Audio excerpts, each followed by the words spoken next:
ভেতরে প্রবেশ করে সেখানকার নথিপত্র এবং আসবাবপত্র বাইরে ফেলে দিয়ে সেখানে আগুন ধরিয়ে দেয় এবং ভবনে ব্যাপক ভাঙচুর করা হয়। যেমন চিত্রটি এখনো দেখছেন, ঠিক প্রথম আলোর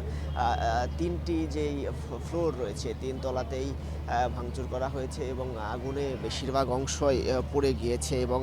আ এ এই যেমনটি আমরা দেখেছি সকাল পর্যন্ত আগুনের কিছু ফুলকি উঠছিল, কিছু জায়গা থেকে ধোঁয়া উঠতে দেখেছি আমরা এবং এরপরে আগুন লাগার পর থেকেই প্রথম আলোর যেই পত্রিকার বার্তা বিভাগ সেটি বন্ধ রয়েছে এবং সেখানে থাকা যে কর্মীরা ছিলেন সেটি তারা সবাই নিরাপদে বেরিয়ে আসেন। আমরা যেমনটি দেখি যে এই আগুন দেওয়ার পর থেকেই প্রথম আলোর যে অনলাইন আ স যেই বিভাগ সেটি সচল দেখা যায়নি এবং পরবর্তীতে বিক্ষুব্ধ জনতা এই কাজী নজরুল ইসলাম এভিনিউর পাশেই যে ডেইলি স্টার ভবন সেখানেও ভাঙচুর করা হয় এবং অগ্নিসংযোগ করা হয়। সেটি যদিও ডেইলি স্টারে আগুনও নিয়ন্ত্রণে এসেছে। সেখানেও যেমনটি দেখেছি আগুনের ঘটনার পর ভেতরে থাকা কর্মীরা আটকা পড়েন, ফেসবুকে স্ট্যাটাস দেয়াসহ বেশ কিছু বা বা চিত্র আমরা দেখি এবং পরবর্তীতে সেনাবাহিনী সহ আ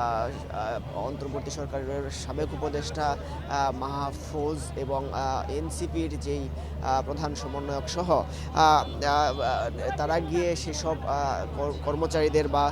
সাংবাদিকদের, সম্পাদকদের বাহিরে বের করে নিয়ে আসেন এবং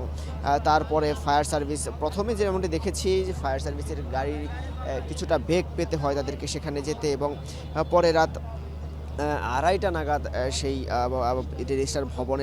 থেকে লোকজনদের নিচে নিয়ে আসা হয় এবং তখনও বিক্ষুব্ধ লোকজন সড়কে অবস্থান নিয়েছিলেন এমনটি আমরা দেখেছি এবং সেখানেও বিক্ষোভ, ভাঙচুর এবং অগ্নিসংযোগের কারণে এই ২টি ভবনই কারণ বাজার প্রধান সড়কের পাশে থাকায় যেমনটি দেখেছি প্রধান সড়কে যানজটের সৃষ্টি হয় এবং দীর্ঘক্ষণ যান চলাচল